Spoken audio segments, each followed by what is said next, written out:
Imaginemos por un momento el corazón del Imperio franco. Estamos en el siglo VIII, la Europa de Carlomagno, una época donde, el catolicismo supuestamente lo domina absolutamente todo. Claro, esa es la imagen típica que tenemos, sí. Exacto. Y sin embargo, de repente te encuentras con documentos históricos que insinúan la existencia de un reino judío soberano. O sea, con su propio ejército, administrando justicia en el sur de la actual Francia. Y lo más fuerte, afirman que el mismísimo Carlomagno fue quien dio luz verde a esto. Así que la pregunta es obligada. ¿Estamos ante un mito literario, un error de traducción o una parte de la historia que simplemente ha sido borrada? Uf, es que entrar aquí es meterse en un jardín historiográfico de los buenos. Porque cuando empiezas a tirar del hilo de estos textos medievales, descubres que las estructuras de poder de la época no tenían absolutamente nada que ver con esas fronteras tan nítidas que nos enseñan en el colegio. Ya te digo. Por eso, en este análisis a fondo, hemos puesto sobre la mesa un conjunto de fuentes que, sinceramente, desafían todo lo que yo creía saber sobre la Edad Media. Por un lado, tenemos el controvertido libro del historiador Arthur J. Zuckerman. Que levantó muchísimas ampollas en su momento, por cierto. Totalmente. Él plantea esta tesis increíble de un principado judío en Narbona. Pero claro, por otro lado, contamos con las refutaciones académicas. Investigadores como Jeremy Cohen o Arie Grabuis, que, han diseccionado la teoría de Zuckerman sin ninguna piedad. Sí, han desmontado bastante, la verdad. Y finalmente, para rematar, tenemos los registros genealógicos de las poderosas familias Nasí, los llamados príncipes judíos. Así que nuestra misión hoy es separar el grano de la paja. Eso es. Queremos entender de dónde sale exactamente esta leyenda de los reyes judías carolingios, desentrañar los motivos puramente legales que le impulsaron y seguir el rastro de este linaje. Porque, spoiler, acabaron cruzando los Pirineos y se convirtieron en la auténtica élite financiera de los reinos de Castilla y Aragón. Y mucho más allá, como veremos luego. Pero para entender la bomba que lanza Zuckerman en su libro, hay que situarse en el mapa político del año 759. Un año clave, ¿sí? Los francos, que estaban liderados primero por Pipino el Breve y luego por su famosísimo hijo, el emperador Carlomagno, están en plena lucha por contener el avance musulmán que sube desde la península ibérica. Exacto, el avance de Al-Ándalus. Pues Narbona, que es un enclave estratégico brutal, acaba de sufrir un asedio larguísimo de 7 años. Y según Zuckerman, la población judía de la ciudad fue la pieza clave para entregar Narbona a los francos. Esa es la premisa de la que parte. Y como premio por esta lealtad militar, Pipino y Carlomagno supuestamente les otorgan este principado vasallo. Pero es que la narrativa de Zuckerman va un paso más allá. Dice que Carlomagno no puso a un líder local al mando, sino que mandó traer a un erudito directamente desde Babilonia, un hombre llamado Magir. Y hay que aclarar que Magir no era un erudito cualquiera que pasaba por ahí. En la estructura comunitaria de Babilonia, este hombre ostentaba el altísimo título de exilarca. Espera, exilarca. Suena imponente. ¿Pero qué significa exactamente a efectos prácticos? Pues para que quienes nos escuchan lo pongan en perspectiva, un exilarca era considerado ni más ni menos que un descendiente directo de la casa de David. Madre mía. O sea, sangre real bíblica. Literalmente. En el mundo judío oriental, estas figuras operaban casi como monarcas en el exilio. O sea, recaudaban impuestos, administraban justicia, tenían cortes formales con todo el protocolo. Y según la tesis de Zuckerman, Magir llega a Francia, adopta un nombre franco, Teodorico, y encima se casa con Alda, que era la tía de Carlomagno. ¡Qué locura! Y así funda esta dinastía judeo-franca. Aquí yo me pierdo un poco. O sea, pongámonos en la piel de Carlomagno. Si ya eres el hombre más poderoso de Europa Occidental, controlas un ejército imparable, ¿qué necesidad tienes de complicarte la vida trayendo a un líder desde Babilonia? ¿Por qué importar a un descendiente del rey David a la Francia del siglo VIII? Pues fíjate, es una cuestión de legitimidad divina. Y es fascinante ver cómo funcionaba el marketing político en la Edad Media. Ah, claro, la propaganda. Totalmente. La familia de Carlomagno, los carolingios, técnicamente eran unos recién llegados. O sea, le habían usurpado el trono a la dinastía anterior, a los merovingios. Así que necesitaban algo más que fuerza bruta para gobernar.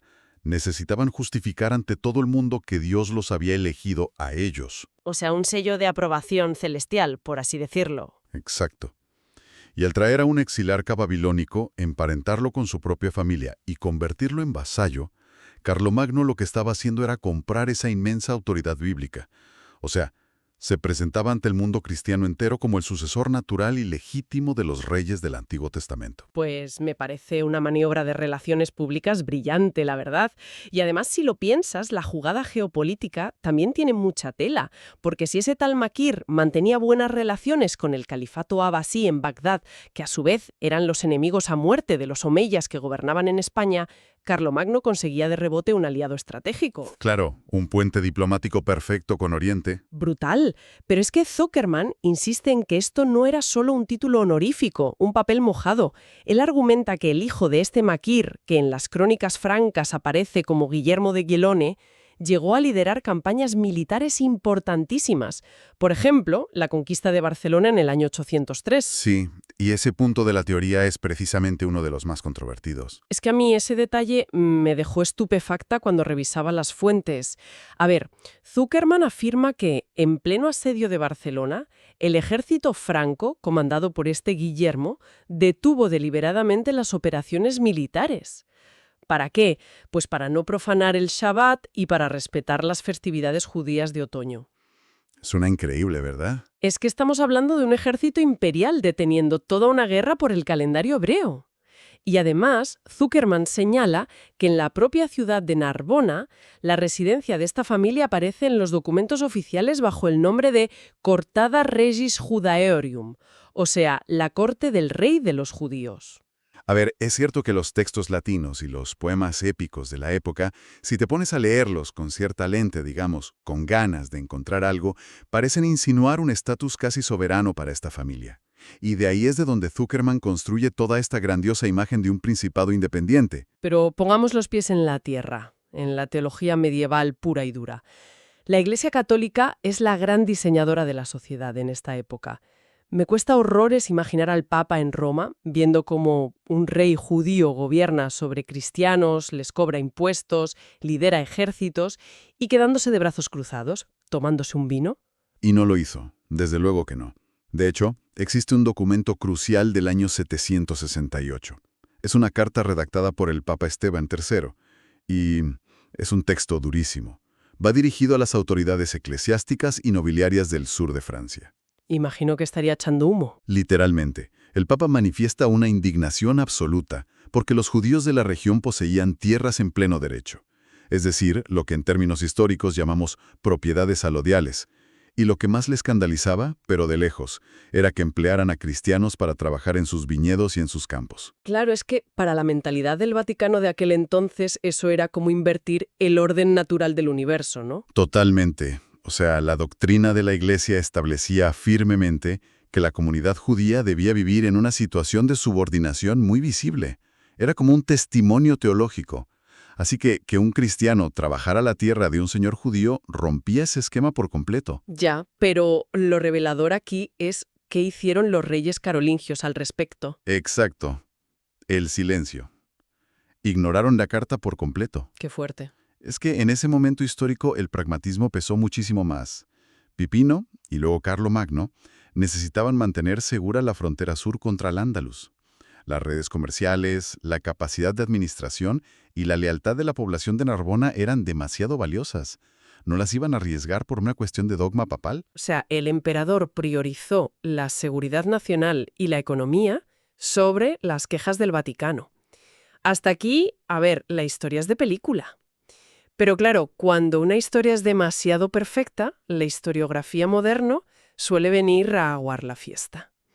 Y aquí es donde entran Jeremy Cohen y Arie Grabois para, desmontar la tesis de Zuckerman. Sí, vienen con el mazo académico.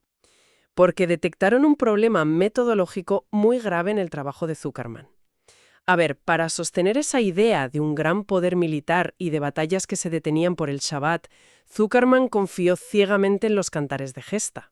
Sí, eso es un peligro, claro. Es que estamos hablando de literatura épica francesa de los siglos XII y XIII. O sea, textos escritos cientos de años después de los hechos reales. Usar un cantar de gesta como crónica militar rigurosa es, no sé, como intentar aprender la historia de la Guerra Fría leyendo un cómic del Capitán América. Qué buena analogía, totalmente. O sea, hay ecos de la realidad, sí, pero la narrativa está profundamente distorsionada por el mito, por la necesidad de entretener y ensalzar. Y el golpe de gracia a la teoría de Zuckerman fue descubrir el tema de las falsificaciones, ¿no?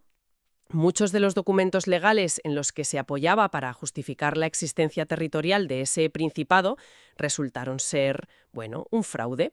Los monjes de la abadía de la Grasse, en Narbona, al parecer, tenían la costumbre de dar gato por liebre. Sí, tenían un taller de falsificación bastante activo. Como competían por el control de ciertas tierras ricas en Narbona, falsificaban diplomas carolingios antiguos para poder reclamar las rentas. Tela con los monjes. Ya ves. Así que el consenso académico actual, gracias a estas revisiones, es bastante claro. El título de Nasí, es decir, príncipe, existió sin ninguna duda en Narbona, y esa figura aglutinaba un prestigio inmenso. Era muy respetado tanto por las autoridades cristianas como por la comunidad judía. Pero Pero ese poder era de naturaleza jurídica, espiritual y comunitaria. O sea, era un líder que gestionaba los asuntos internos y ejercía de puente diplomático con la corona franca. No era un monarca feudal soberano con un ejército propio haciendo conquistas. vale, y esto me lleva a la pregunta central de todo este asunto, porque a mí esto me rompe la cabeza. Si el Principado Independiente era una exageración basada en epopeyas y documentos manipulados, ¿por qué la propia comunidad judía de la época no solo no desmintió el mito, sino que lo alimentó? O sea, sus propios líderes perpetuaron durante siglos la leyenda de que Carlomagno en persona les había regalado esas tierras. ¿Qué ganaban manteniendo viva esta ficción? Pues, para entender esto, hay que fijarse en la brutal realidad legal que se estaba imponiendo en toda Europa, el sistema feudal. A ver, el feudalismo transformó por completo la propiedad de la tierra. Ya no eras dueño de tu granja sin más, la tenías en concesión de un señor mayor. ¿Una pirámide? Exacto. Y para mantener esa tierra, tenías que prestar un juramento de vasallaje. El problema es que ese juramento no era un mero trámite de firmar un papel en el ayuntamiento, era un ritual intensamente religioso. Te obligaba a jurar lealtad sobre reliquias de santos o sobre los evangelios cristianos. Ostras, Una trampa mortal para ellos. evidentemente. Un líder judío, por su propia religión, no podía arrodillarse y jurar sobre reliquias cristianas. Pero claro, la amenaza era que, si no jurabas, te quitaban la tierra. Claro. Ese era el peligro inminente. Como decíamos antes, las familias acomodadas de Narbona poseían grandes propiedades territoriales de forma alodial, libres de cargas o vasallaje hacia un señor cristiano. Pero cuando los nobles locales empezaron a presionar, intentando someter esas tierras libres al sistema feudal para robarles las rentas, los líderes judíos sacaron su escudo legal. La leyenda de Carlomagno. Eso es. Qué listos. Al afirmar que sus campos y sus viñedos no eran una concesión feudal ordinaria, sino una donación directa, incondicional e irrevocable del mismísimo Carlomagno a su antepasado Magir, en recompensa por aquellos servicios militares históricos, básicamente estaban diciendo, perdonad, pero esta tierra está por encima de vuestras leyes locales. Fue un mecanismo de defensa jurídica absolutamente brillante. O sea, usaron la máxima autoridad legal que existía en el imaginario medieval europeo para justificar una excepción total al sistema feudal. Y lo mejor de todo es que funcionó. Ese escudo narrativo protegió sus propiedades reales y tangibles durante muchísimas generaciones. Es que es fascinante. Ese escudo legal que inventaron en Francia no solo salvó sus tierras, además creó un aura de prestigio tan bestia, tan absoluto, que cuando la situación política y económica en Francia se volvió insostenible, les sirvió como una especie de pasaporte de élite para cruzar los Pirineos. El mito de la sangre davídica de Máquir se convierte en una herramienta de expansión hacia España. Exactamente. Y aquí es donde los registros genealógicos se vuelven interesantísimos, porque en estas altas esferas la genealogía se guardaba con un rigor extremo. Esto nos permite rastrear el salto geográfico. Llegamos así al siglo XI, a una figura clave, la reina Chaltiel Bat Calónimos de Narbona. Que vive más o menos entre los años 1060 y 1081, ¿no? Sí, por ahí. Ella pertenece a la prominente familia Calónimos, que eran los herederos de esa tradición de los Nasí de Narbona. Y el matrimonio de esta reina Chaltiel con Mar Solomon Chaltiel es el verdadero punto de inflexión. Ujú. Porque, a ver, no estamos hablando de una boda sin más. Es una fusión brutal de capital político y linaje puro. Su descendencia se traslada a la península ibérica. Tienen un hijo, Joseph Sidelus, también conocido como Ibn Ferruciel, que acaba siendo nombrado Nasí, pero de Toledo. Palabras mayores. Ya te digo. Y este hombre no solo dirige su comunidad, se convierte en un alto funcionario en la corte del rey Alfonso VI de Castilla.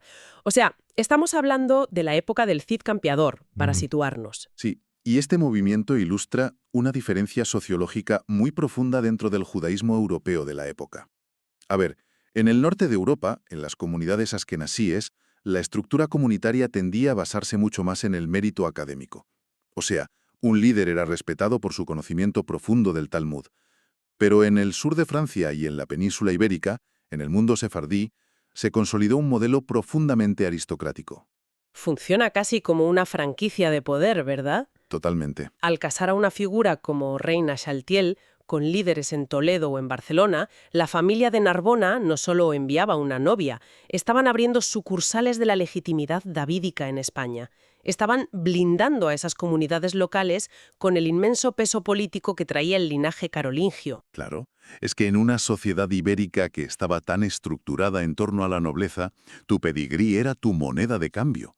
Para poder negociar de tú a tú con los reyes cristianos de Castilla o de la Corona de Aragón, necesitabas demostrar que tu linaje era tan antiguo o incluso más antiguo que el de ellos. Reclamar ascendencia directa del exilarcado de Babilonia y de la casa de David era básicamente el certificado de nobleza definitivo. Les daba una autoridad indiscutible. Y precisamente de estas raíces dinásticas emerge una de las familias que a mí más me fascinan de toda la administración medieval española, los Benveniste. Si revisamos las fuentes, vemos cómo esta familia se ramifica por Barcelona, por Zaragoza, por Toledo y asumen roles críticos en la mismísima infraestructura de los reinos cristianos. Eran los pilares del Estado, básicamente. Actúan como diplomáticos de altísimo nivel, como ministros de Hacienda, y ocupan cargos como el de los bailes. Que para que nos entendamos, los bailes eran esencialmente gobernadores locales, encargados de administrar el patrimonio de la corona. Y figuras como Shmuel Benveniste en Aragón, por ejemplo, no solo organizaban la recaudación de impuestos o la financiación de las guerras, utilizaban esa influencia administrativa indispensable para asegurar edictos de protección, exenciones fiscales y, sobre todo, seguridad física para las aljamas judías. Porque sabían que la corona los necesitaba desesperadamente. Los reyes cristianos tenían guerreros estupendos, pero carecían de la educación financiera, de los idiomas y de esa red internacional de contactos mercantiles que los Benveniste dominaban a la perfección. Y aquí, fíjate, es donde las fuentes nos regalan un detalle que a mí me rompió todos los esquemas preconcebidos sobre la Edad Media. Esta familia, desde Cataluña, adopta un apellido compuesto espectacular, Benveniste de la Caballería. Y los registros históricos, incluida la enciclopedia judía, corroboran que este título de la caballería se lo otorgaron directamente, agárrate, los caballeros de la Orden del Temple, Los famosos templarios. los templarios, porque resulta que los Benveniste eran los encargados oficiales de administrar la inmensa hacienda financiera de los templarios en toda la región de la Corona de Aragón y Cataluña. Y a cambio de llevarles las cuentas, la orden militar los defendía físicamente a capa y espada. Entiendo que para mucha gente hoy en día esto suene súper contradictorio. Cuesta encajar estas piezas. Es que totalmente. Estamos hablando de los monjes guerreros por excelencia. La orden militar cristiana fundada en las cruzadas para proteger Tierra Santa.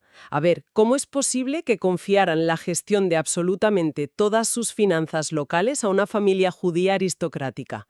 Y que llegaran al punto de otorgarles estatus noble y protección militar. Porque solemos proyectar sobre la Edad Media una visión demasiado dogmática. Nos imaginamos un mundo dividido constantemente por muros de fanatismo religioso inquebrantable. Y a ver, sí, había fanatismo, pero la realidad de las altas finanzas en los siglos XIII y XIV era extremadamente pragmática. O sea, la Orden del Temple funcionaba, en la práctica, como la primera corporación financiera multinacional de Europa. Claro, tenían aquel sistema donde un peregrino depositaba oro en París y con una carta de crédito retiraba el dinero en Jerusalén. Exactamente. Inventaron los cheques viajeros y la banca internacional moderna.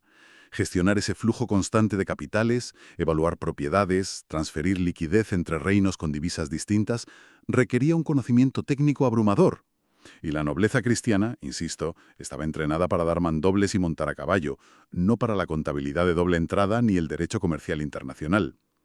Los templarios necesitaban ese genio administrativo que los benveniste llevaban siglos perfeccionando. El imperativo financiero sencillamente aplastó al dogma religioso. Era pura competencia técnica. Un sistema operativo silencioso que mantenía en pie la economía medieval. Pero espera, porque aquí viene lo más fuerte de todo este análisis. A ver, estos benveniste, que devienen en la familia la caballería, siguen escalando posiciones como administradores de la corona de Aragón, ¿no? Sí, hasta las esferas más altas del poder. Y oficialmente, las fuentes apuntan a que miembros de este mismísimo linaje, de los la caballería, fueron quienes promovieron financieramente y administrativamente la aventura del descubrimiento de América ante los reyes católicos. Exacto. Es decir, el viaje de 1492 tiene detrás todo este músculo financiero y logístico de origen judío. Y aquí es donde la historia reciente hace que te explote la cabeza, porque todo esto conecta de una forma alucinante con la bomba que soltó el catedrático José Antonio Lorente en el año 2024. Los resultados del ADN de Cristóbal Colón. ¡Qué momento! Sí, sí. Después de décadas de misterio, el equipo de Lorente confirma, a través de análisis genéticos, que el origen de Cristóbal Colón era judío y no solo eso. Haciendo uso de determinados razonamientos históricos y genéticos, ubican el origen de Colón en el Levante peninsular, es decir, en tierras catalanas o de la antigua corona de Aragón. Es que la conexión es asombrosa si unes los puntos. Tenemos a una élite judío-catalana y aragonesa, los benveniste de la caballería, impulsando el proyecto transatlántico. Y luego tienes que el ADN del propio descubridor apunta exactamente a esa misma geografía y a esa misma herencia sefardí. Es como si estuviéramos viendo la culminación de todo ese poder técnico y mercantil que empezó en Narbona. O sea, todo este recorrido es extraordinario. Hemos partido de la bruma del siglo VIII, con el mito de un machir trayendo la sangre de Babilonia a Francia.